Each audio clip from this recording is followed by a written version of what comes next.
As Halloween approaches, Chucky deals with racism. We are inching closer to my vacation, and I'm doing less and less work. But before we do that, we talk about a concert that goes from stardom to falling stars.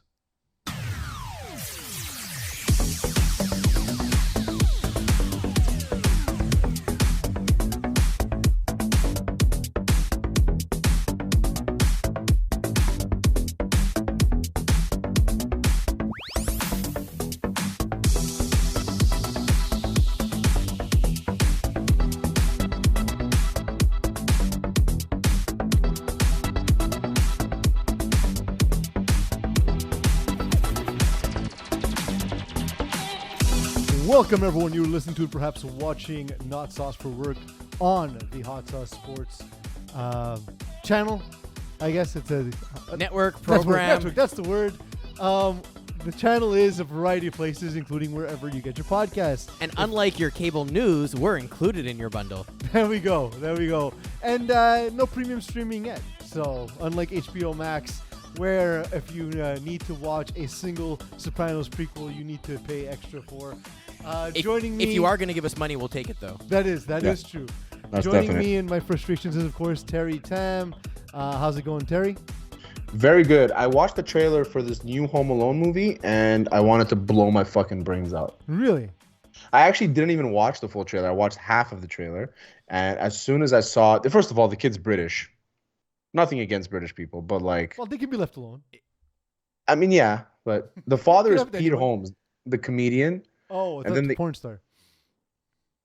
No, it's his name's Peter Holmes. Peter North. Peter Holmes. Peter yeah. North. Peter North. Pete Holmes is a comedian. He's a very funny guy, actually. And That's the Batman voice guy. the Did who all the voice? skits. Pete Holmes. He did all the skits for Batman on the College Humor channel. Oh, that was him? Yeah. Oh, I didn't know that. That's funny. Yeah, he's a funny guy. Anyway, so he's the father, but like the mom is British. The kid's fat and glasses, and you know it's the same exact plot as Home Alone 2. You know, Oh, like where yeah. I mean, that's how you make money from that franchise. I was going to say, are the thieves Macaulay Culkin looking for somewhere to live?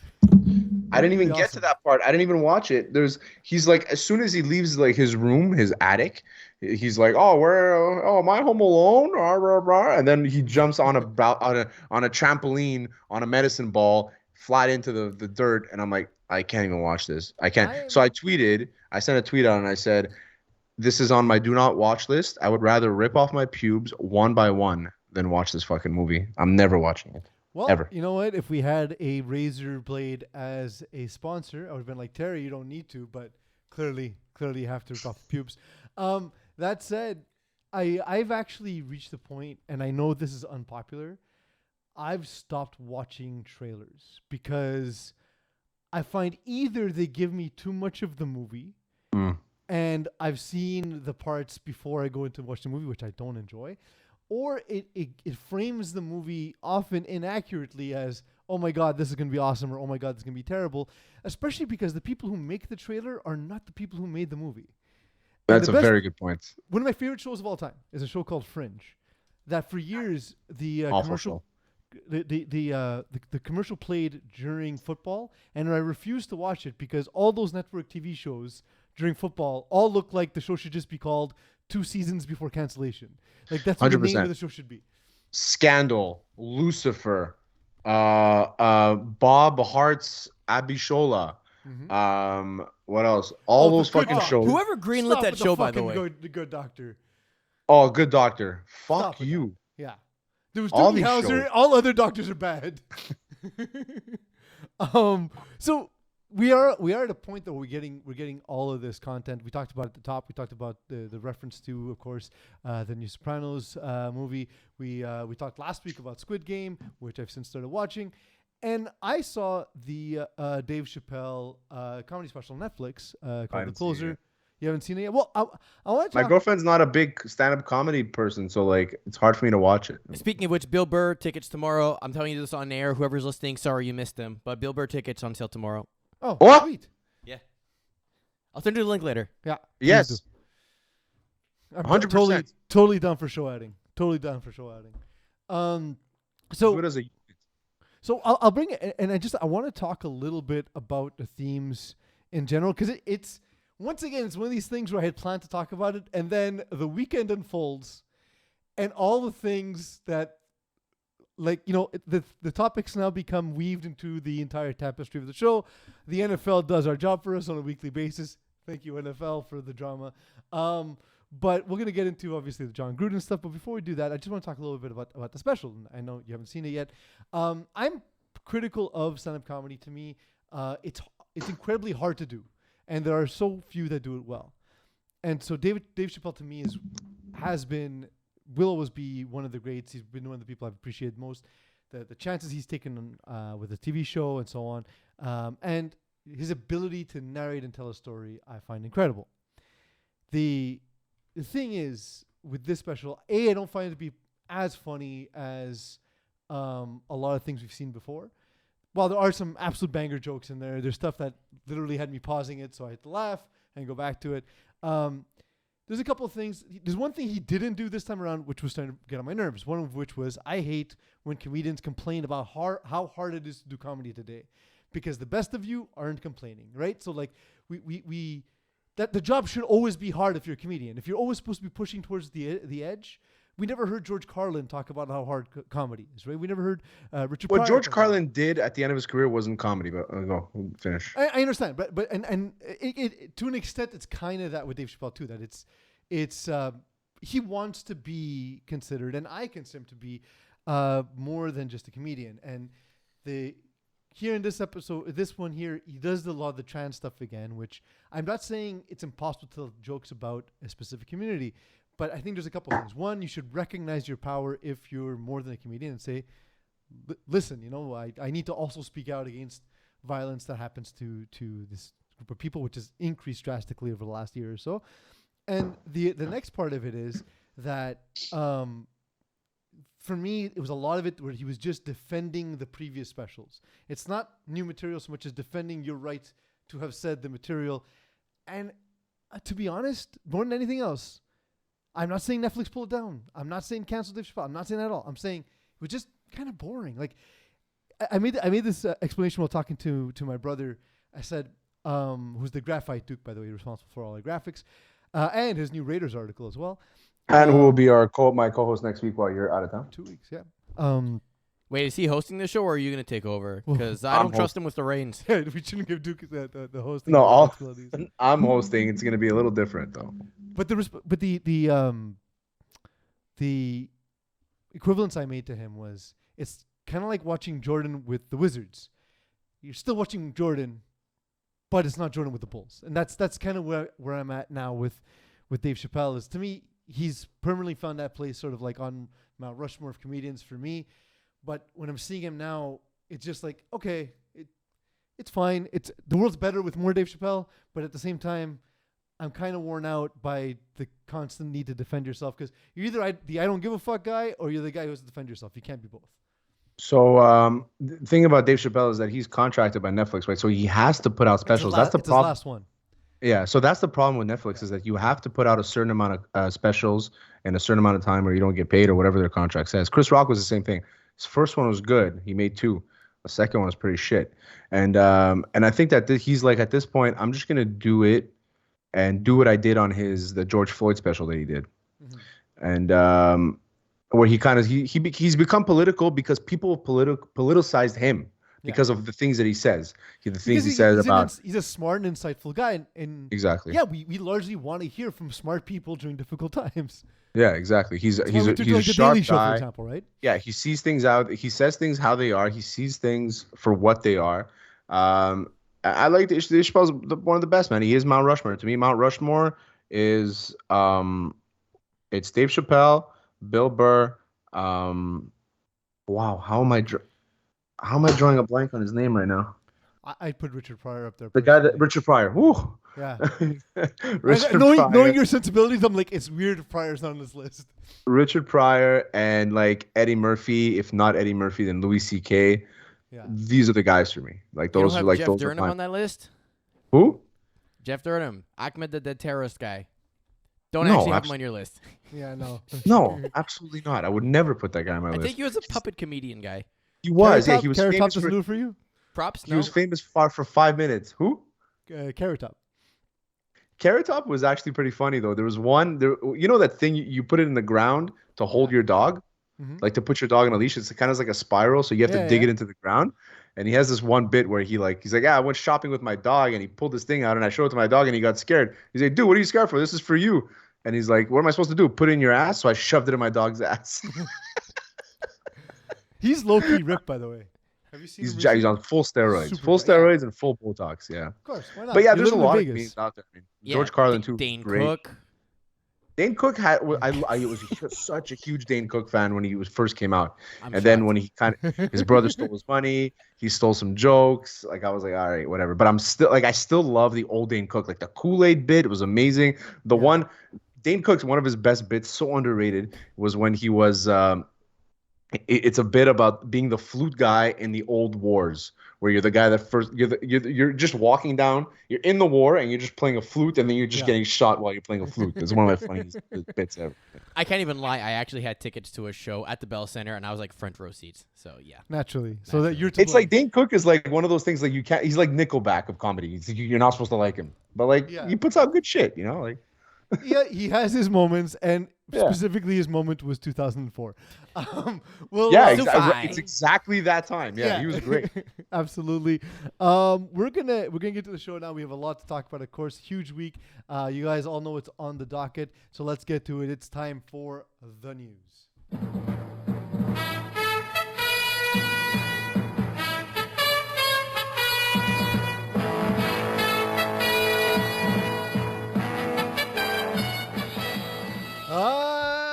Terry's the news. How are you going to survive for 2 weeks without me saying that to you? We can record it, and I can just play it. Nice. It's true. I'll We say can do it that too. too. You have to tell Duke that Terry is the news.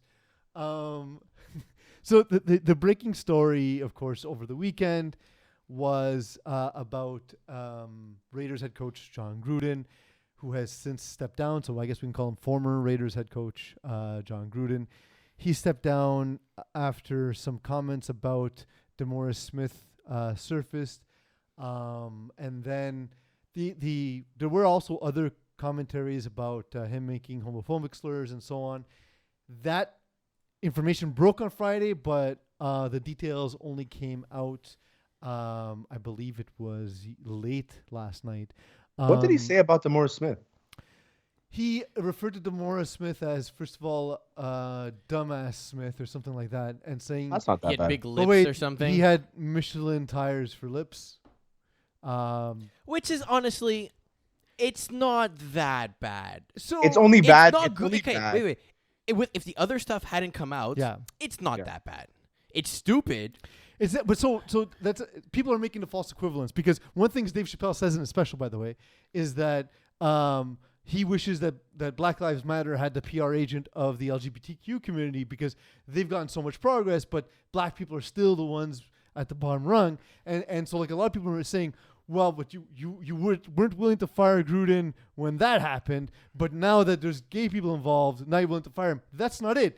What we've seen is now there's a decade's worth of work where he was just obviously a deplorable human in a workspace. Yeah. And I mean, the comments he made about the women referee, Goodell. Concussions. You love football, but do you love the people who play football? John? Maybe Jon Gruden has got too many concussions. Maybe he has like a false sense of reality. Yeah. So I made this comment when talking to Duke and Alex, the intern, where I was like, for a guy to send all this through his work email, he's obviously watched porn on his work phone, right? Like 1,000%. Oh, like if they 100%. just did that much research, they can fire him just for that. There's no doubt. He thinks incognito like blocks your IP, but like it really just deletes your history. Yeah. He thinks incognito mode is getting Richie Incognito and making him captain of your team. Also, to his defense, I just found out that incognito does that like 3 weeks ago. I thought I didn't know what it did, so I just knew that if you were looking at my search, you wouldn't be able to find anything. But now I know that all it does is just deletes your history. That's all it does. That's all it does. It's so your wife doesn't check your history is all it does. Yeah. Exactly. The worst part about this whole story is that they weren't even investigating Gruden. So that's the thing. The reason for this is that Jon Gruden's name came out in this because they were investigating the Washington football team, and the sexual harassment culture that existed with the cheerleaders. If you remember, we actually covered the story as it broke in the Washington Post. It's why I have a membership to the Washington Post right now, is because I wanted to read the full article because it was absolutely fascinating. But one of the things that Jon Gruden received from Bruce Allen was a picture of topless Washington cheerleaders who were allegedly coerced into taking that photo, thus making him sort of implicit in what was going on, because, of course, he didn't report that to the league. But also, why aren't we hearing about the emails Bruce Allen and, Dan Everyone Snyder else in the saying, Washington Football Organization. Like, the only reason this came up is because Jon Gruden was related to the head coach, the brother of the head coach at the time. So there's a lot of terrible stuff that I think is yet to even surface when it comes to the story. Just tinfoil hat. It's because he said something bad about Goodell, and Goodell sitting in his throne was like, all right, down with Gruden. I've seen that theory, but Roger Goodell's not the boss. But how did this get leaked is the question. And got, you haven't, anything about WFT have not been leaked. I think that that's your answer, that it's not leaked by the NFL. It's leaked by the Washington football team, because if we can distract from our own crisis, then maybe the media leaves us alone, which never works, by the way. No. It just adds more layers of complexity to an already complex situation. Pretty much. So I was actually very curious about that, Eagle. I was curious to see how this came out, why it came out, and of course we all found out that that's why. Did you watch as the Sunday Night Football was delayed at halftime for like an hour, and ESPN, as much as I respect and love the content ESPN has given us for decades, their history on dealing with race has always been called to question. The way they handled it in the booth, Terry, was they cut out Drew Brees, who, last year was talking about how you shouldn't kneel, and then went to Mike Tirico asking Tony Dungy to forgive Jon Gruden on behalf of all black people. It was the cringiest thing I had ever seen. And this is, of course, before those two individuals had all the information. What's the word I'm looking for? When people get in front of a camera, they become the cheesiest, the corniest people ever. And especially in front of, when you're in the public, this is Jon Gruden is everything he said before we found out about these emails. He's full of shit, like everything we said. So him going on Monday Night Football and doing all these things and posturing and all this stuff, and he's a fucking, I don't know. At the end of the day, I don't trust anybody. And I know that everybody is full of shit. And especially if you have some sort of stature, I automatically assume, and it's bad for me to think this way, I automatically assume you have skeletons in your closet. So Jon Gruden, you get there, right? Yeah. I mean, not how did you get there? I don't think that everybody that's successful and a billionaire has screwed people over intentionally, but there is something there. And I think that Jon Gruden, I don't think he screwed anybody over, but he's obviously a bad guy. If these are things that he would say in a work email to his brother or to whoever else he was emailing. Where's Jay Gruden now? What does he do? Right now, I imagine he's in hiding. But is he hired? Is he employed? Does he have a job somewhere? I believe he. I don't think he does. I think he has a consulting job with a team. Eagle, if you can look that up as we're talking. So what's Jay Gruden's punishment going to be? Well, I mean, the thing is, this is largely, stories about Jon Gruden. We'll see how Jay Gruden was implicated again. We're going to see more information come out, I believe, as a result of this investigation. But the one thing that stuck with me is a thing I remember learning as a kid. My dad, famous for one-liners. He writes Pops' picks. On the Hot Sauce Sports. He's not doing anything right now. He was with the Jaguars as defensive coordinator last year, but he's not with anyone. Okay, so he was with the team last year. Yeah. So he often used to tell me the way to judge a man's character is not the way he speaks in public, but how he speaks when no one's around. And I always said, well, how do you know what he says when no one's around? The email was since invented, right? Text was since invented, and there's this false sense of security, especially for an older generation. Who didn't grow up with it, who aren't the quote unquote digital natives, who think that talking with your locker room buddies by work email, is the same as talking with your locker room buddies in a locker room, right? I kind of say the same. You shouldn't be saying these things in the first place, but the fact that you did it in writing. I kind of say the same thing, but when it comes to kids, so you know how well you raised your kids Mm-hmm. by the way they act when you're not there. Yeah. You know what I mean? It's like if you drop off your son at somebody else's house and then you get back to pick him up and they're like, "Oh, he was amazing. He was so nice. He said thank you, please," then you know you're doing a good job. But if you drop off your kid and he just fucking blows the house up, then you know you're a Smoked all shit my parent. weed. Goddamn kid. Goddamn 8-year-olds. Can't trust them anymore. Yeah, emails have fucked us over, man. And the fappening. But that's another aspect of this. There's, albeit a small percentage of people, there's a small percentage of people who insist that Jon Gruden is the victim and that cancel culture is to blame. And I'm a believer of the fact that people need a chance to redeem themselves. I don't think things should be removed from history because it's an opportunity to learn from them. That said, I also don't think you should get $10 million for one of the 32 best jobs in the world while being a terrible person, while representing a league that is largely black after you've made racist incidents, racist sentiments, because you have to then go talk about these people in the locker room. And Keyshawn Johnson's been telling us for 15 years that this was the case with Jon Gruden. Also, let's Keyshawn not Johnson's forget the fucking- original allegation was from like 2011, like that first email or something, right? And so it's like, okay, 10 years. Yeah, but those things you said weren't right to say in 2011. fine. We but, knew. Yeah, in but you can say 2011. like, yeah, you know, I've learned since then. I was being stupid, blah blah blah. The most recent ones were what, from like 2018 or something. Like, that's very now. That's way after that. This is You should have clearly- learned. when Jon Gruden's apology started with, "This is not who I am," but clearly it is, right? And like, we'll listen to the apology right now. And actually, I forgot that All I it's. can say is I'm not a racist.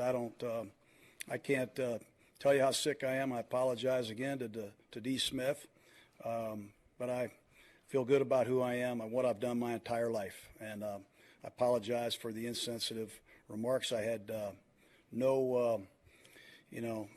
had no racial intentions with those remarks at all. But yes, they can. What was yeah. the end of that sentence? This they can what? I think that's the clip. The question, by the way, was, are there any other emails? Are there any other emails we should know about? And that was his answer. This is before like the other emails came out. How does he look at Carl Nassib after that stuff comes out? How does he look at how can he be professional with a referee? Because there's how many women referee in the NFL? There's like a handful now, right? Yeah. How can he present himself to them? How can they take him seriously? How can Roger Goodell take him seriously? How can any of these people listen? Roger Goodell knows he's the most hated and made fun of person in sports. It's his job. Like I don't It's yeah, his job, like right? there's- His job is there's to be the him- windshield. Gary Bettman and Phil Kessel. Like those are the three guys that get made fun of the most in sports. Yeah. But it's true, and he knows it. So, but when it's out there and he's being called the F word for no fucking reason, it doesn't make it. There's no way he can have a job in the NFL ever again. Like we're never gonna hear I Jon think Gruden it's done. again. I'm inclined to agree with you, Terry. The interesting part about this is, does Jon Gruden go back to collect his stuff? Does he send somebody? And here's another thing: what does he do when he sees his new neighbor, Derek Carr? Yeah, they just finished building their house Yeah. in Vegas, right Yeah. next to him. No way. Yeah, Swear to God, they Next door literally neighbor. had just finished construction and they were getting ready to move in Eh, next to Derek Carr, and which, Der- by the way, is a terrible idea. absolutely. Yeah, His like- wife would trade him, but anyway, so he goes up to Derek Carr just as the house is being finished. He's like, does the stepbrothers thing go, are we becoming best friends? And Derek Carr's like, no, Nope, we're not. sorry, buddy. Nope, sorry. Can't Like, associate how to do you distance yourself from the organization when you live next to the franchise quarterback? Yeah. Maybe he needs. Did some, he say okay? Other than the lips joke about DeMaurice Smith, did he say anything actually racist? Did he drop an N-bomb or anything like that? So there's been allegations by players in the past. Now they've been imperfect messengers, like Keyshawn Johnson, for example, like Antonio Brown. If you remember, Antonio Brown had one of the blowups he had at the facility was because he alleged that Gruden and Mayock made a comment that he didn't appreciate. Of course, they're imperfect messengers, right? Yeah. We know he's made comments about women. We know he's made comments about homosexual players. Either way, I don't know if it's as direct as using the N-word. And we've talked about on the show a lot where it's not just catching someone in the gotcha moment. This to me is showing that this person had a career hiding his hatred, right? And at least hiding intolerance. Even if you don't want to go as far as hatred, he's hiding his intolerance, hiding in plain sight, as he was the voice of Monday Night Football when this happened. It's I don't know. Like I'm kind of like with Jon Gruden. It's like there was always these like hidden, like you said, like the imperfect messages, always these things, and you never want to believe it because Jon Gruden is a likable guy. Like how many times did I see the mic'd up Jon Gruden video today, like on YouTube? Like it's all over the place because Jon Gruden's he's classic, man. He's a classic coach. He has good one-liners. He's funny. He makes crazy references. He was successful in his own right. You know, he was bringing the Raiders back to a certain extent, you know, to what they were. And it's a little sad knowing that he's probably coached over 200 black people for him to make these jokes. He was the head coach of, and listen, Carl Nassib, all he's the first person to come out as gay. He's not the first gay player. We all not the first gay player by a long shot, and he'll never be. And he's not the last gay player either. And I'm sure that Jon Gruden knew about some of these guys. So for him to talk about people that he used to say, like, I respect players and all this stuff. And for him to come out and say this shit is, it's dirty. It's ugly. It's dirty. And I don't want any part of it. I feel lied to. And like, I don't know Jon Gruden, right? But I feel lied to because we've watched this man's career for 30 years. You know? I like Jon Gruden for so long. I mean, I grew up watching Jon Gruden. It's like if somebody your dad's generation, we find this out about John Madden, you know, and he's like, "What the fuck?" You know, it's the same thing. It's pretty much the same thing. Yeah, absolutely. It's not a good look. We talked about it, he stepped down. We're gonna see if there is any more fallout from this. I'm curious to see what the buyout for him stepping down was because there's no way he did that for free. I'm curious to see what happens to the Raiders for the rest of the season. Well, what's interesting is because you talked about how he brought them back. The first thing I thought of when I was reading the story was he took the Raiders from "Are the Raiders for real?" to "Are the Raiders for real?" Hiring this guy. And people ripping on your brother for ripping on the Raiders. That's funny. It's funny. Yeah. How dare you have an opinion about your favorite team? How dare you not blindly follow them when their coach steps down in disgrace? I think like people make fun of Cowboys fans and all this stuff, but I think Raiders fans, but like there's obviously exceptions, like my brother, your brother. Like there's Raiders fans that are except Mokan even. Mokan, I was just gonna say a few other people. Yeah, off the top of my Raiders head. fans are the worst because they're so delusional to how good their team is. Yeah, I know. And what their team like. Nobody is worried about the Raiders. You know what I mean? Like every year, I think the Raiders are never predicted to win the division ever. So they have this weird disproportionate confidence when it comes to about their team. And now this happened and they're defending their team all of a sudden. You know what I mean? So like, I don't know. I think they're the worst fans in football. My favorite part about draft night is after the Raiders make their pick, texting Mokan and asking him, "So what do you think of that pick?" and just having him rant for half an hour about how there's so many better people on the board and it's a reach in the whole thing. We didn't need this, blah, blah, blah, useless organization, to then immediately go back to watching every single moment of their games. Last night, Rodrigo Blankenship was the symbol for what the NFL weekend was. It was a crazy weekend. It was a wild I didn't watch weekend. a minute of football this weekend. Dude, it was the best weekend ever. Not 1 minute. I was the way 1 too o'clock busy. games. I was watching Red Zone. They had 4 games going simultaneously, going down into the last 2 minutes of any team could win, and it was back and forth and back and forth. Like literally, the hosts were like, "We can't keep up. There's so much going on." The at one point, so I mentioned Rodrigo Blankenship.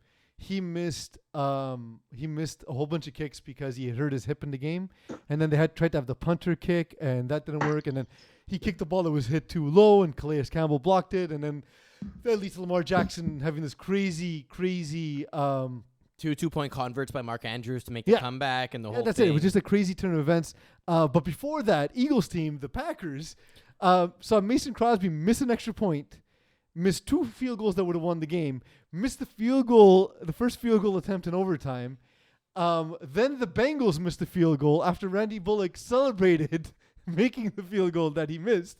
And then finally... took the wrong weekend off. Crosby finally got it then Matt afterwards. LaFleur gave him another chance to kick a field goal, though, which was shocking to me.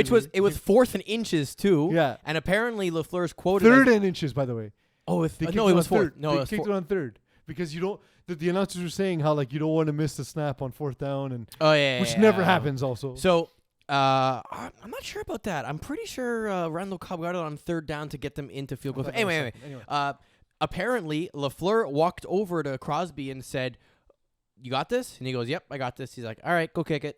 Like straight up, like no question, basically. Like you got it? Okay, cool. Like if he was like all in his head, and he's like, "I'm not sure," then he would have gone for it. But like, he was like, "Yep, I got this." Okay, go kick it. Mason Crosby, by the way, he makes me feel good about being proud about my white hair. Is that he's another guy who walks around with the sort of like I mean, the he's silver basically fox your thing. it Yeah, he is. He actually is. That's not even a joke about me being old anymore. I think he actually is my age. But it was wild. And I have a question for you guys. Football starting at 9:30 in the morning. He's 37, So he's a year younger than me. and you can't even kick. He's that got good. no, but he's got more white hair than me. So I'll hold that. When the games start at 9:30 in the morning, and especially because the games are in England, doesn't it just feel right to start drinking beer in the morning? Like I No. cracked my first beer open at 9:45 because I was like, if Nope. I was in England watching this game, which is in the afternoon, I'd be drinking beer. There's nothing no liquid that gets into my body before 1 o'clock that is anything other than water, coffee, or if it's like a shake after the gym. Oh, you have a problem. You have, yeah, I have the problem. You're drinking at 9 o'clock in the morning, and I have a problem. Hey, it's Exactly. 5 o'clock somewhere, including potentially in Europe. Yes. Yeah, somewhere Yeah. in Europe where the game was happening. How about that? What about time zones, Terry? Okay, what about this one? You arrive at a hotel to an airport. Yes. I always do this, no matter what airport I'm in, including Montreal. Right to no the matter bar. what time it is, go straight to the bar because nobody knows where you're coming from. Yeah, but So- you're international waters, so there's no rules. So I would have a beer at that point. It's like being a pirate. Yeah, exactly. It's exactly like being a pirate. Waiting at the airport is exactly like being a pirate. There's I've often nothing heard that. more similar. I've often heard that. So there was a great boxing match. I actually asked you if it was worth watching, and I watched it last night. A replay of what happened between Wilder and Fury. This was the third one. Tyson Fury got the win. It kind of feels like the height of heavyweight boxing again. It's Nah. not. It's not. I'm not saying in the there's obviously not as many great fighters as there were when we were young, but when I was watching that fight, I'm like, oh, this is awesome because you have this guy Tyson Fury who doesn't look like a tactician, but the dude is like a born and bred boxer, and Deontay Wilder who's just every time he hits somebody in the face, I think that guy's gonna die. It's not Tyson, but it's the closest punching power I've seen to Tyson in a long time. So I was only able to watch the fight the next day because I was at a party where a bunch of guys were crowded over one iPhone watching the fight, and I was like, you know what, I'll know the result, and then I'll watch it the next day. So I watched like a shortened version of it in 20 minutes, Same. and I was yeah, and plus all the highlights and all that shit. Deontay Wilder obviously has crazy power. He could have won this fight. I thought he had him in was it a third or fourth where Fourth. the fourth round. If that round was 15 seconds longer, like Fury was done. He got saved by the bell. Definitely saved by the bell. But for third round, when Fury knocked Wilder down, it wasn't much, but you can tell that Fury was going to win the fight. Wilder, all his punches were loaded up, and he was going for the knockout. He wanted to make a statement, and I didn't lose any respect for Wilder for doing what he did. He had to make a statement. He had to go out and knock him out. If he didn't do that, then everybody was going to say, oh, he's shit, whatever. And I don't think anybody can say that. Now, I think that everybody has their guy that they can't beat. You know what I mean? Everybody has that guy. For Wilder, the only person he cannot beat right now is Fury. And to your comment about the peak of boxing, the heavyweight boxing, it could have been when after they fought the first time, it was crazy what was going on. You had Ortiz, you had Ruiz, you had Joshua, you had Fury, you had Wilder, you had Brazil, you had fucking Chisora, you had all these guys. Klitschko was still relatively there. Yeah, like you had all these guys. You had something.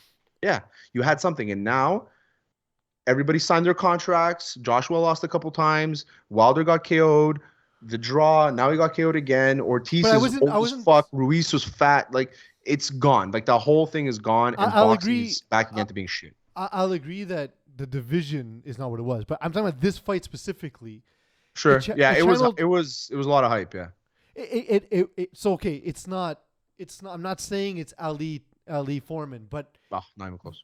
the way that it reminds me of that, it's the two at the height of the sport, at the biggest size of the sport, going at it, and absolutely Wilder making recognition of like the way Foreman used to, like, oh, I need to overpower my opponent because I'm not the tactician these other guys are, right? Like, It's the better comparison I'd say is more like a Tyson Lewis is a good comparison. There we go. That's another example. But the actual comparison I thought of, Terry, was the fight at the end of Snatch, where the gypsy at the end just has enough, and that's what Tyson Fury is. He's Brad Pitt in Snatch. That's what kept running through my mind at the end of the fight. I'm like, oh, Brad Pitt's gonna fuck him up. And he's a gypsy. That gypsy. That's why, right? Like, that's the whole thing. I have a question for both of you. Considering boxing, I'll call it in its current state of nobody gives a fuck and the referees are awful and the whole stuff. When you went to watch this fight, did you actually think it was going to be good? And then you were like, oh, great. Or were you like expecting it to be shit and was pleasantly surprised? I was expecting it to be good, but also I knew it was good because I watched the day later. Right? So I saw all the Twitter. Terry told me, yeah, you should watch it. So I ended up watching it at like 2:00 in the morning, which has become my prime TV viewing hours as I no longer sleep. But it was all, I was so thankful that like you actually like urged me to like, actually watch the fight. It's a good fight. Don't just watch like the 4-minute highlight. Watch the condensed full rounds. I did, and it was awesome. It was totally awesome. Great fight. Honestly, I would pay to watch that fight fully. The next time I'm absolutely in pay-per-view. But it could have been bad though, right? Like, well, the thing is, we've seen the first. We've seen Rocky 1 and 2 at this point, right? We know what we're getting with Wilder Fury. It's never going to be bad. They're the two best in the sport. But it's their names and their names only. Like the next boxing card that's going to come out, you're not going to watch it. Maybe I watch a lot of Canelo because it's on the zone. It's on the zone anyway, and not anymore. He's great. Oh, he was. Not anymore. Yeah, you're right. He's not. I hate this, by the way. Big time pain in the ass. But so I mean, there's like a handful of fighters that I will go out of my way to watch: Fury, Canelo, Ryan Garcia, Charlo, and Bud. Those are the only guys that I would go out of my way to watch, I think. And Ryan Garcia, not really yet. I like Caleb Plant. Caleb Plant's good. That's gonna be a good fight. I mean, boxing is still very good. It's kind of went away for a while, but this fight, Eagle, to answer your question, is that I knew this fight was going to be nuts because I knew that Fury has this thing about him that he's just going to be entertaining. And Wilder has this thing about him where he could shut anybody's lights off, and he looks so serious and so focused. But the thing about Wilder is that he's never fixed his problem. His problem has always been footwork. His footwork is god awful, and he never fixed it. And if he fixes that, he added a few punches to his carousel. He was going to the body in the first round in a way that we didn't expect, right? He used to go straight right hook. Now he's going combos. He's going right hook, left hook, body, jab. Like, he was throwing really good combos, but you can't do that against Tyson Fury, who looked very slow. Fury looked really slow, a lot slower than what he usually looked like, not moving his head as much. There was a lot about Fury that I was like, if he fought like a prime Wilder, I don't think this fight would have gone the same way. I really don't. But I think at perfect timing, Fury just ended this whole era of him versus Wilder. Now we can fight Joshua and be the best boxer of all time. The thing I thought of as I was watching is an old boxing cliche where misses take more energy than hits. And at one point, second, third round, you saw Wilder starting to miss more. And after almost putting Fury on the ground, you saw Wilder he was just swinging at that point because he knew he needed to end the fight because he looked like he was tiring out, and he was. Yeah, that's true. I mean, I'm looking forward to the next big fight, but agreed. I'm not really like sold on heavyweight boxing right now. That's for sure. Well, I'm sold on them too. I will watch. Give me but that. It's over. Give me 1 year of Wilder Fury until it's absolute domination by Fury. I'll watch it. It is domination by Fury. He's won 3 but they're still good fights. Like, until they're not good fights anymore, even if I know Fury will win, I'll watch it. Wilder couldn't beat him the first time when he KO'd him. Yeah. He didn't beat him in that. He only beat him in that round because he knocked him down. Fury got back up and won the rest of the round. Yeah. You know what I mean? Like, Fury's just an ultimate Wilder knocked him out in the first fight, right? If I'm not mistaken. Yeah, it was the first fight. Ended up going to a draw. It was a draw. I mean? Yeah, it went to a draw. And Fury is just a better boxer, man. He's just a better boxer. Wilder is just doesn't like.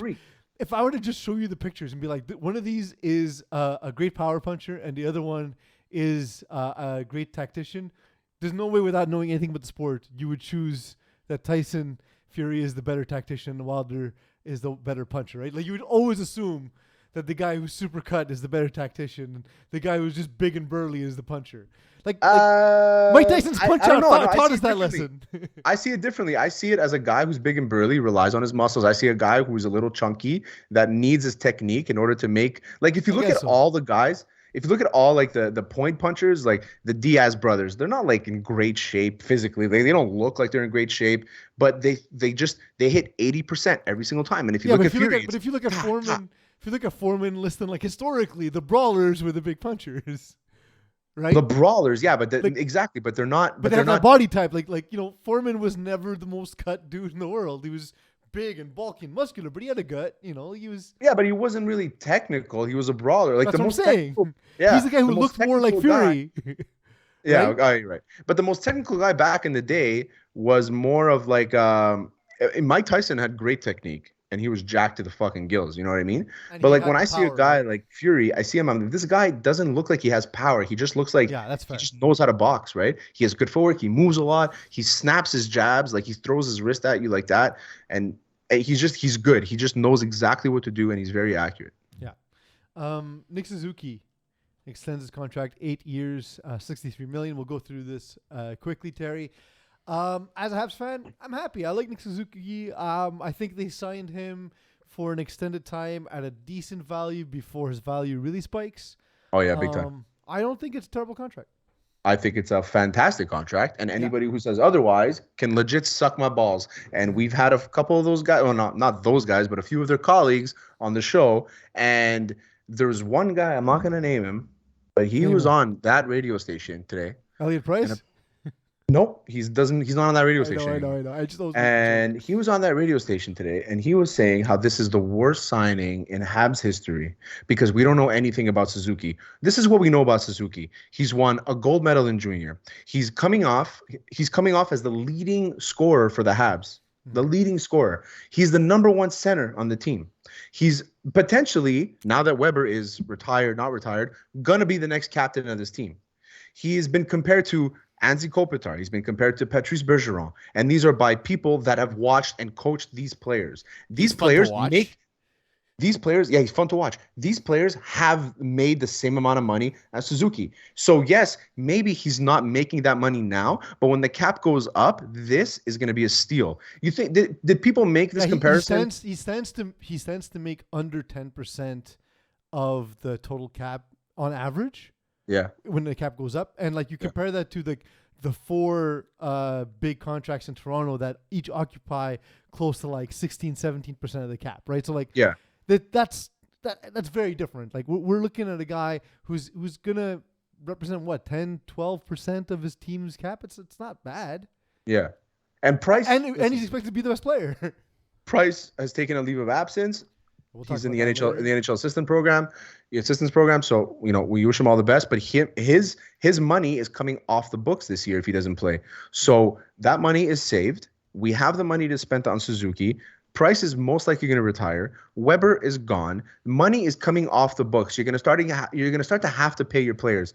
If we waited and we gave this kid a bridge deal, if the Habs waited, gave him a bridge deal of whatever, and then 13 to 15, yeah, 3 years from now, he comes back and he's getting 80 points a game. We're going to have to pay this guy Mitch Marner money, and he's going to perform like Mitch Marner is Kaka. You know what I mean? Like he's a number one center. He's going to be the captain. He's the future of this franchise. Give him what he deserves. And that's exactly what he deserves. I'm pissed that the fucking media in this city are unbelievable when it comes to how the Habs spend their money. And then if they don't spend their money, they're pissed. Let the fucking kid get his money. He's going to be here forever. Don't chase him away like you've chased every other star in this fucking – like we chased away Kotkaniemi. don't fucking do that shit. Pay the Well, kid and what he earned. And don't forget, like we talked about the worst contract. There's already been a worst contract this offseason, and it's one they didn't sign with Philippe Danault, right? Like, Yeah, I mean, listen. they had an opportunity to get a guy as an incredible contributor at an extremely fair rate and lost him for peanuts. I mean, they lost him because they didn't give him what he wanted, but then he took he took a cheaper price in LA. Anyway, that's besides the point. I think they just didn't want Danault at the end of the day. I think they knew they were going to have. They didn't want him, yeah. Yeah, I think they wanted to get more speed, more scoring, which is what they needed anyway. And Danault doesn't give you scoring. So, I mean, Suzuki is a two-way player. Danault is a two-way player. It's a good transition. I don't hate I wanted to keep Danault because I like him. But realistically, if they had made this decision to extend Suzuki ahead of time, now I understand why they didn't sign Danault. Mais Terry, Suzuki, c'est un autosa, right? Il parle pas français. Suzuki can suck my ass, you fucking idiots, man. I don't even want to hear the French media. If I listen to the French media and I hear them complain that Suzuki's getting this money, I can tell it's bad. I'm gonna drive to whatever radio station they are, and I'm gonna slash all their tires and piss on their fucking laptop keyboards. That's what I'm gonna do. Now, see, Terry, you have the wrong strategy when it comes to this stuff. What you really need to do is break into their Outlook server and download their emails. Oh, yeah, because we're definitely going to find a lot of ones there. Oh, man. Imagine these guys. I want Jon Tremblay's emails to come out. Yeah. I wasn't going to name names because... I'll name it because he's a dickhead. Listen, if you're a nice person, I won't name names. If you're a jackass or Elliot Price, those are the two categories. Not saying he's a jackass, just that's one of the categories, jackass or Elliot Price. I'll name it. Jon Tremblay is the guy who tried to get away with a DUI by saying, "Do you know who I am?" Right? Yeah. That guy? Yeah. Jon Tremblay is the guy that wrote that article, no? Isn't he the guy that wrote that article with the white beard? Yeah, he wrote the article about how he wrote specifically racial slurs towards Nick Suzuki and Asians. Yeah. Yeah. And he still has a job, by the way. Yeah. Yeah, he still has the same job. The same job. As a media member. That's French. That's French media for you right there. French media. So we got no interview today. Instead, we will get into rapid fire. But before we do that, Terry, the people that have invested their time into us, let's tell them how they can invest their money and make some back. Invest in money? Really? Listen, man, I'm tired. I'm about to go on vacation. Leave me alone. They can invest their money in Hot Streak. I don't know why it says rapid fire topics on the logo there. But we're having some I changed my ordering. My bad. You can change it and put promo code Hot Sauce, because if you use promo code Hot Sauce, then they match your bonus. So they match your deposits. So you get your bonus back. You get your deposit back as a bonus, double your money. I got actually a few registrations today. I got text saying, what's the code? I sent it out. It's promo code Hot Sauce. NBA season is starting. MLB's on fire right now. The NFL's on fire right now. You can bet on all three. You can use all three of them. All three of them, you pick 2 or 3 players.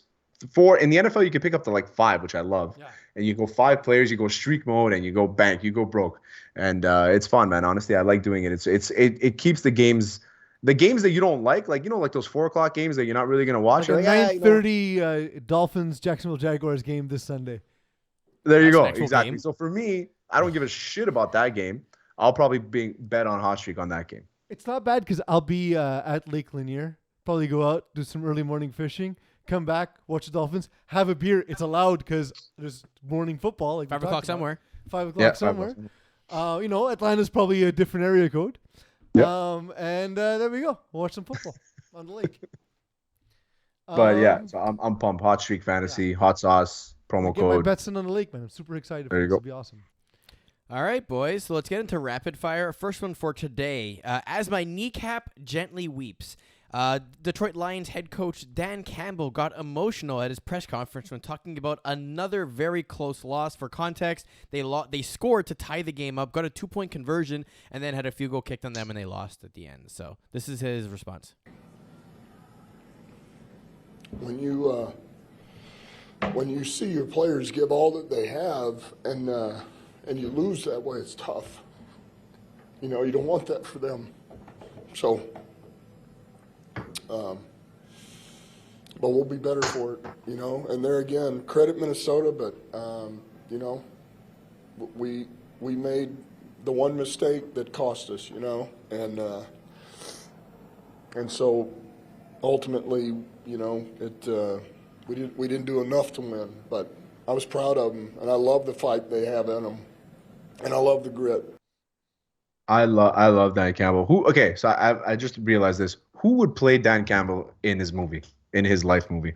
He's pretty handsome, so maybe you go Dan Campbell. No, like out of the actors that are popular today, I have one answer, and it's the only answer. Who would you cast as Dan Campbell in Everyone Dan Campbell? I'm thinking is just too old to play him now. Like, Yeah. Like, if like, you put Dennis Quaid on steroids in his 30s, that would have been a good one. Can I go with a little bit maybe of a wild card here? Yeah. Go for it. Gary Busey. He's too old again. He's too old. Gary Busey's also he's a little off his rocker, Like Dan Well, Campbell. that's exactly why. No, Dan Campbell's not crazy. He's passionate. It's very different. Very different. There's I don't know, maybe like a Channing Tatum type or who's that wrestler now that was in the Fast and Furious movie, not The Rock, the one who's taking the Rock's John place. Cena. John Cena, who looks Yeah, but like you can't Ernest. see him. By the way, You he can't- looks like a Jack Ernest. Jeff Daniels. Cena doesn't Jeff look like Daniels would be anything. a great Dan He looks Campbell. like Ernest Goes to Camp. He does actually. It's a good call. So Put a picture of Ernest up on the screen while we talk about this. Ernest? Ernest from Ernest Goes to Camp and all those 80s movies. the actor. Oh the yeah, actor we're looking yeah. for- I know exactly what you're talking about. Give me The the actor actor, we're Terry. looking for is a younger Jeff Bridges. He looks Yeah, but I'm saying exactly choose like somebody him. now. No, but I said younger Jeff Bridges. So he looks exactly like him, and he sounds like him. I can see it. When I watched this video, I'm like, "Fuck, is that Jeff Bridges?" Yeah, There's maybe Ernest. that dude from Vikings kind of looks like. Yeah, see John Cena. Right. So there was a point in my life we used to watch Jim Ernest. Varney is the guy's name, by the Jim way. Varney. That's it. Yeah. He passed away, unfortunately. There was a point when I was a kid, I watched Ernest. I thought it was Jean-Claude Van Damme. No. Well, they So would wait, kind of they look said- alike. Yeah, but the body types are very different. Yeah, Okay, but I I'm take also back Gary sick. Busey. I'm putting Jeff Daniels in as my suggestion because he would Jeff make a Daniels. great Dan Campbell.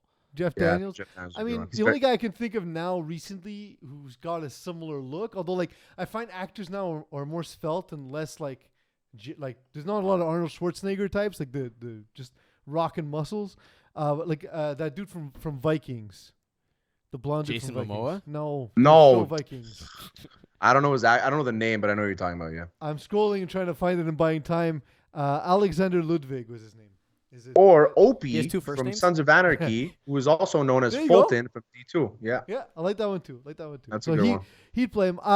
So the thing with Dan Campbell, I don't dislike him. I think he's actually a decent human, although what we've seen from Jon Gruden, we don't know. But he appears to be. But I don't think he's a great coach. And what happens is exactly this. Because don't forget, he coached the Dolphins for a year. The team plays hard for him. But that wears out. Like at a certain point, when you just don't have it, it starts to fall apart, and it's going to start looking worse and worse and worse. I hope it's not the case because, again, I don't have anything against him personally. It's just I've seen this script play out before. It's All not right. a good script.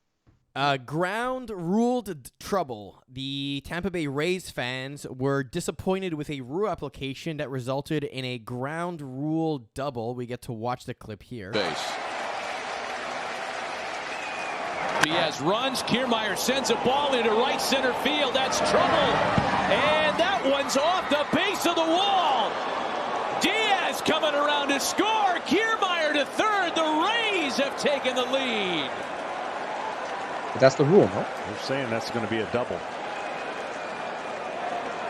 That is a horrible break. And the runner was going. I was just saying that the runner going allows them to score on a double.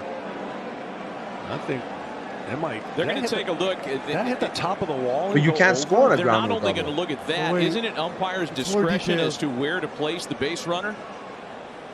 I'm going to get another That's the look other thing. at It is what that umpire's ball discretion. hit. Baseball, But MLB starting the playoffs runner are was the best. only chance you were going to score playing no doubles. This ball hits.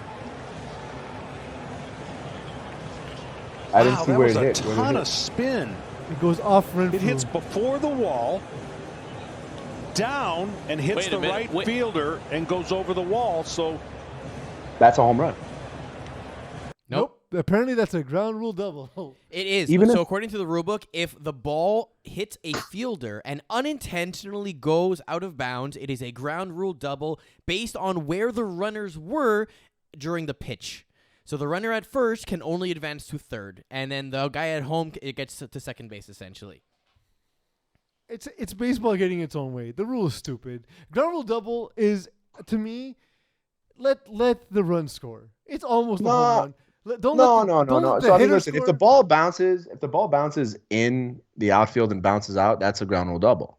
Are you saying that's the home run? No. I'm saying if there's any runners on, they should score in the ground rule double. I'm not saying that the hitter scores. The fact that you hold him for 2 bases makes no sense because there's not a scenario where that ball's hit in Fenway Park and the runner gets thrown out of the home base. Can I offer a counter example of what they should do? Go ahead. Fucking standardized baseball fields. Like imagine playing NFL where the fucking goalposts are in the corner. Like it would never happen. You don't understand baseball. Get out of here. You're taking away the green monster. Go fuck yourself. It's the only thing that matters in baseball is the field. Yeah, the only thing that matters is the only thing that makes it unique is that every stadium is different. So maybe the sport is just bad. No, the sport's great. You're an awful human being. Next. Are we just old people that we like boxing and baseball? Terry, I think, are we the last remaining people that like baseball and boxing? Rays went on to lose that game and lose the series. Yeah. And move to Montreal. Montreal, hey! They lost their team too. Next, Perfect Strangers. When Kirk Cousins was a member of the Washington football team, he addressed high school students and was talking about welcoming a gay player into the locker room by saying that there are different types of sinners in the locker room, and that all that mattered was that it helped them, that they would help them win games, that nobody's perfect, and that he could hopefully show them what it means to follow Jesus. Oh, Jesus, man. Literally Jesus. This is the same guy. How do we even react? I can only imagine this in traditional Kirk Cousins fashion where he's just saying a bunch of words very quickly and angrily. Yeah. This is the same guy that suggested to wear a plexiglass around him so in meetings he can sit next to his teammates because they have to sit 2 meters apart. He said, I'll walk around in like a plexiglass thing on my shoulder so I can sit closer to my teammates. No, Terry. That was to prevent additional concussion, so he stopped staying stupid shit. He should have gotten like the thing from the salon. Like when women go to the beauty salon, they have the thing that goes over their heads. Oh yeah, the perm thing. Yeah, exactly. Yeah, you got that over him. Honestly, there's so many parts of this. I don't even know how to begin to react. The sinners part to me is the craziest one. So, but why is football the only sport where religion even comes up? Ever. In Nobody sport, loves. and you never see it. Nobody loves Jesus than a good old-fashioned white quarterback. Nobody. That's the position. That's the position and the color, right? Like it can only be a white quarterback who speaks this way. I'm just gonna say I know this. Russell Wilson always thanks Jesus. Always. Yeah, but what do you say the other stuff? I don't think you call curing the gayness out of him with the help of Jesus is what Kirk Cousins was implying.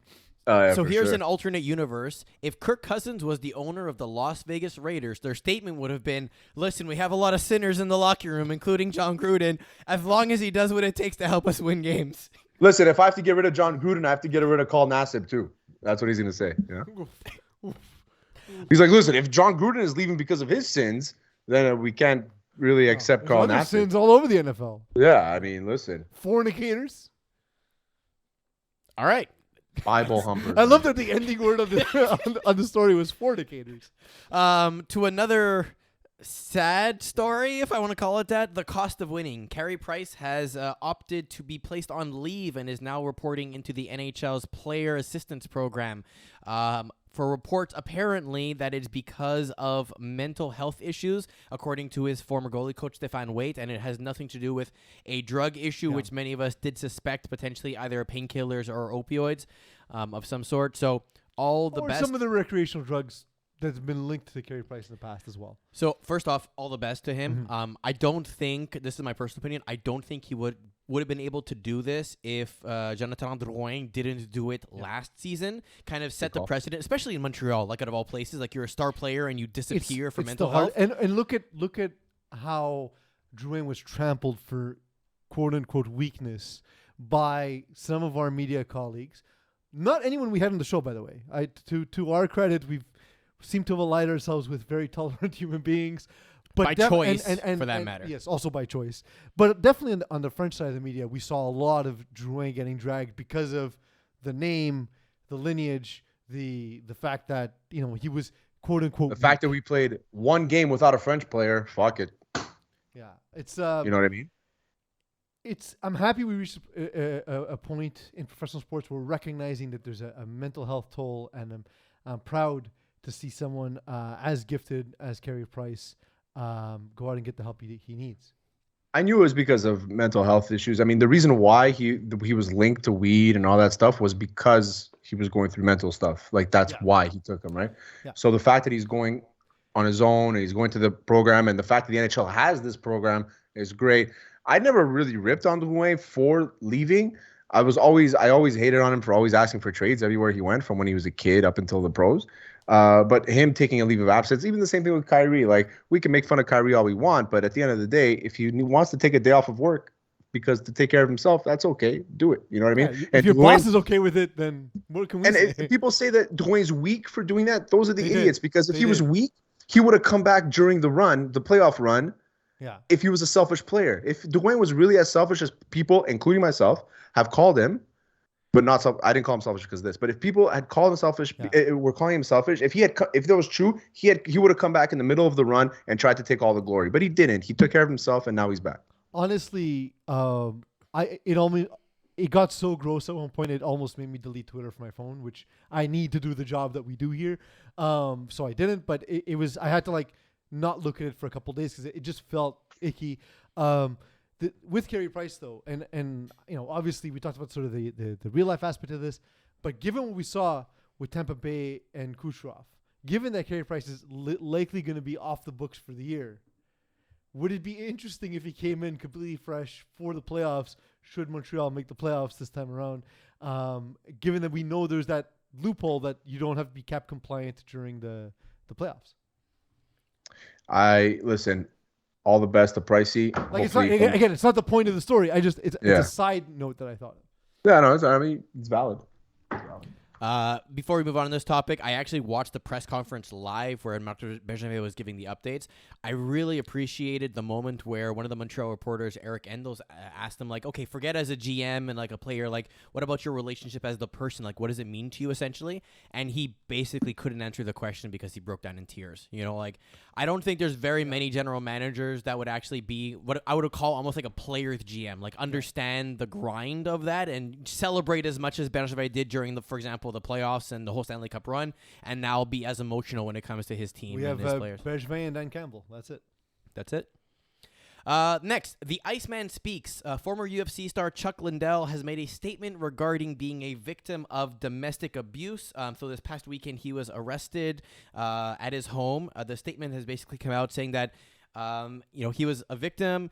Many details of the case are going to be revealed. When the police showed up, they told him that his wife was going to be arrested and that he's like, no, I'll go instead, essentially, to keep the home a little bit more tranquil. And that apparently this is a deal with trying to shelter his family from, again, mental illness in it, and that he wants his privacy and the whole stuff. So, again, not a fun story on this one. I don't know, Terry, if you have any thoughts on this. I mean, listen, Chuck Liddell has gone through he fought recently when he shouldn't be fighting. He's obviously, when you hear him talk, he's a little punch drunk and he's CTE, but this is the most clear message I've heard from Chuck Liddell since he retired. And I have no reason to not believe what he's saying. If it was true, the physical evidence of bruising, lacerations. Exactly. Yeah. All that. And it isn't the first time that something like this happens with him and his wife. I think she's been battling something for years and he's stuck with her. And listen, at the end of the day, he said, please respect my privacy. That's what we're going to do. Leave the guy alone. Just because you're in the public eye doesn't mean you can go. You need to know what they're doing in their lives. You know what I mean? So it's a thing when we see a story like this. There are people who will react and say, "Come on, you're a big tough UFC fighter, and you're accusing your woman of domestic abuse." But like Chuck Liddell knows he could kill this person, right? Like that's the whole thing with martial arts is the discipline behind it, and that's the side of it we don't often see. He knows the damage he can do to a human person, especially his wife, who's likely smaller, not as strong as he is, and basically it is strange though. The one thing I will say that is strange about the whole scenario is it's weird that you have a choice to who goes to prison for the crime. You know what I mean? Like, so I think it's because they had to bring, because whenever it's domestic violence, especially right? in Nevada, so you have to arrest somebody. I think that's the rule. So they'll commit the person arrest the person who committed the crime is how I would. Well, the thing is, they have no I don't think they could have. They didn't know what happened. All they did was they got calls that something was happening in the house, and they just showed up. And Chuck Liddell's like, listen, this is what happened. Take me. You know, like don't like leave her here. And I don't know what they did with her, whatever the case may be. But I don't know. We'll leave it as is. Let them figure it out on their own. Of course. And our last topic for today, and this comes with a link to a TikTok video, which I already hate myself for posting. But hey, It's now the new world we're living in, man. By the way, hey, Hot now, Sauce Sports you're a getting TikTok. washout. Smash Mouth. Reset it in case we use it as a clip. Oh, hey now, you're a washout. Smash Mouth has gone viral twice since the start of the pandemic. The most recent clip Aren't is great, from a but I concert they did just see Smash Mouth perform live at a local beer and wine festival. When I say this is the most chaotic show I've ever seen in my entire life, I have no words. At no point was the sound balanced. Unintelligible speech.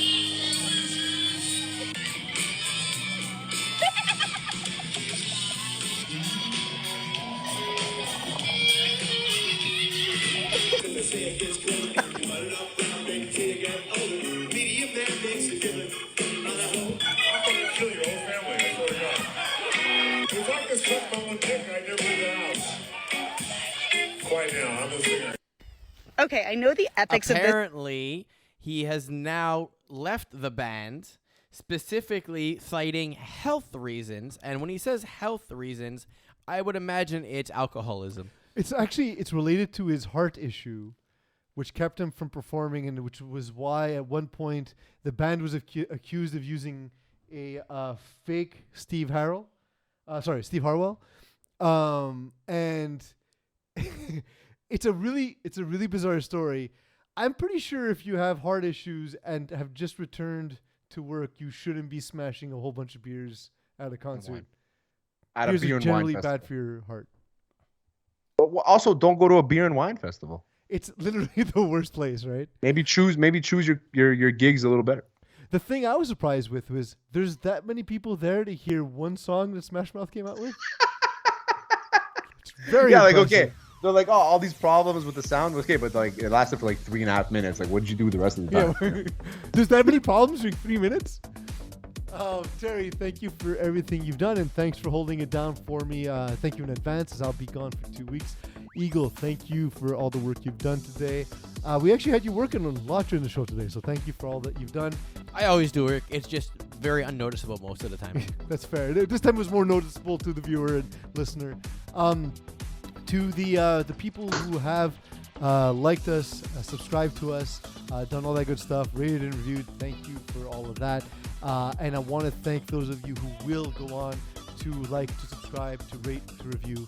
And most of all, I want to thank you all for letting me be myself. You've been listening to Hot Sauce Sports.